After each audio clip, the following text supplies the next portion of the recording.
Alexandra se trouve dans la chambre de Danon, prétendant être une amie. Devant les soupçons de Léa, elle l'agresse pour sortir de la chambre. Léa raconte l'incident à Jean-Paul et Irina. Selon la policière, Alexandra voulait terminer le travail, achever Christophe Danon. Léa s'inquiète. Jeanne a trouvé dans les affaires de Mila la preuve que la jeune fille a vendu les bijoux d'Élise. Jeanne est furieuse, mais Mila ne se démonte pas. Tu m'as bien acheté toi. Je fais comme toi, j'achète une vie, je sauve ma mère. Mila assure qu'elle aurait été prête à tout pour sa mère. Même à tuer. Jeanne pense que la mère de Mila la manipule. Mais la jeune fille enfonce le clou. Ma mère, c'est pas une pourrie gâtée qui s'achète une fille comme une poupée. Des propos extrêmement blessants pour Jeanne, qui lui demande de s'en aller. En rééducation, Luna fait un pas. Elle en pleure de bonheur.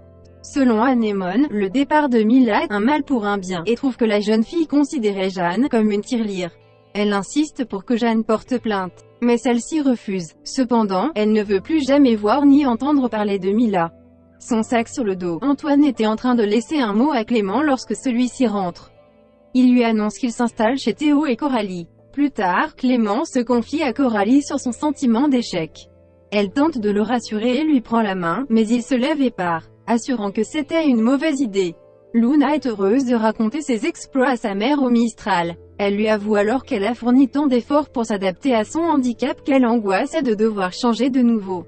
Luna raconte alors la bonne nouvelle à Andrés. Elle lui propose alors d'officialiser leur relation. Mais Andrés préfère attendre un peu. Coralie a peur que la présence d'Antoine change considérablement leur vie de couple. Théo lui promet que, lorsque son frère repartira, ce sera comme un deuxième début. Alors que Léa et Babette s'apprêtaient à rentrer chez elles, Christophe Danon fait un arrêt cardiaque. Malgré ses efforts, Léa ne parvient pas à le réanimer.